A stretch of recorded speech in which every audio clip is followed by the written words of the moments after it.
Cube Radio. En direct à LCN. En direct à LCN. Richard Martineau dans son studio à Cube Radio. Salut Richard. Salut Jean-François. Écoute, Jean-François, tu me connais, je suis pas un gars de sport, mais quel match hier entre la France et l'Argentine. Écoute, je regardais ça avec mon fils. Là, c'est, dans des années, on va se rappeler de cette Coupe du Monde. Je pense même les gens qui ne suivent pas de très près le soccer ou le foot, comme ils disent, ont suivi ça et c'était un grand moment. C'était exceptionnel, vraiment. Bien sûr, mon cœur penchait pour la France, mais qu'est-ce que tu veux, les Argentins n'ont pas volé leur coupe. Et j'ai un collègue ici de Cube Radio qui a écrit sur Facebook, il a dit, je suis convaincu qu'aujourd'hui, il y a des milliers de personnes qui ne connaissaient pas beaucoup le soccer, qui ont regardé la Coupe du Monde pour ça, par curiosité, qui sont tombés en amour avec ce sport-là. Mm-hmm. Et écoute, j'en suis, vraiment, j'ai regardé ça hier et j'étais hyper impressionné. Quel match hallucinant, quand même. C'est davantage qu'un match. On dirait que c'est un moment d'histoire où on avait l'impression que la planète entière était à l'écoute. Et on vivait quelque chose de très particulier avec le couronnement suprême d'un divin Messi, comme on le surnomme aujourd'hui, Lionel Messi, qui est devenu un immortel, vraiment, avec ce match-là. Oui. Hey, Richard, des exercices militaires qui nous laissent songeurs. Exercices, je pense, c'est au niveau naval conjoint entre la Russie et la Chine. Écoute, il y a de l'amour dans l'air, là. Alors, la Russie et la Chine qui se font des beaux yeux, là. On dit que entre le 21 et le 27 décembre, dans la mer de Chine, il va y avoir des exercices navaux conjoints entre la Russie et la Chine avec tir de missiles, d'artillerie, lutte anti-sous-marin au programme. Ça, c'est comme si dans une école secondaire, t'as le boulet de la classe de secondaire 2, Steve, puis t'as le boulet de la classe de secondaire 3, Kevin, qui ont décidé de se mettre ensemble pour écœurer l'école au complet, là. C'est vraiment assez inquiétant. Pendant que ici, on baisse le niveau à l'école pour permettre aux étudiants de passer.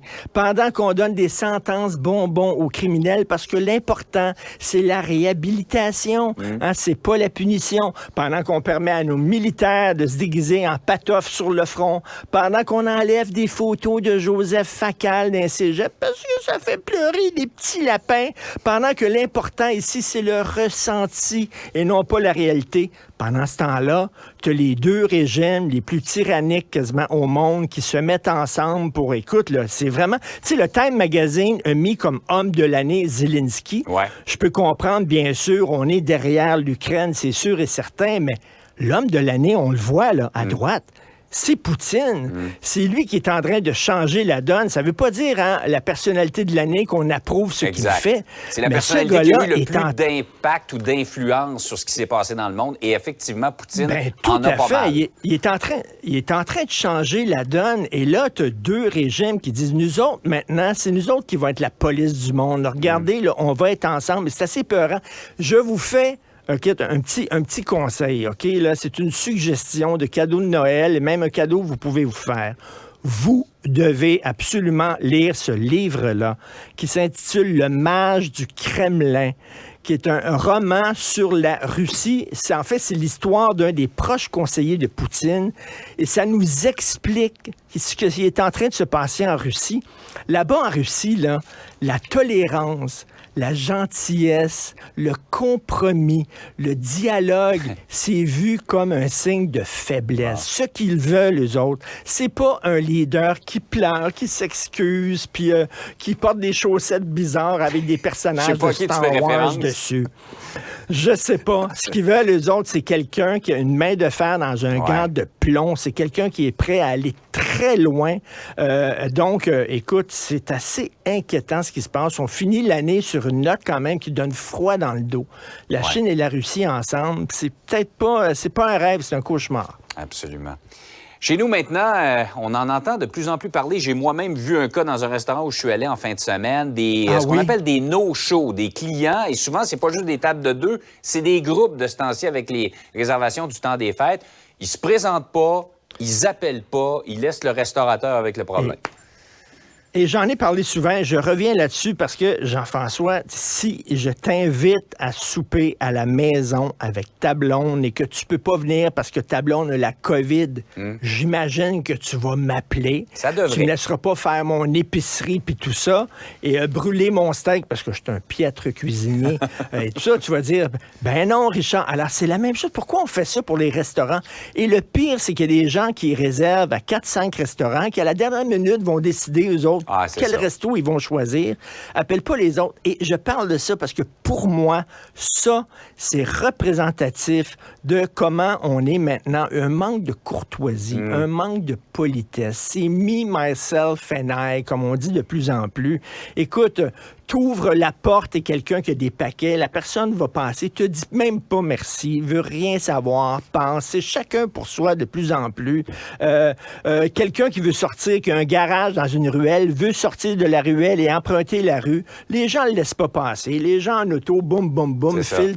C'est chacun pour soi. Et la même chose pour ça. Écoute, c'est épouvantable. Dans le temps des fêtes, c'est le seul moment où ils peuvent faire un peu d'argent, les restaurants, et de dire qu'on est 20 personnes, on réserve pour 20 personnes.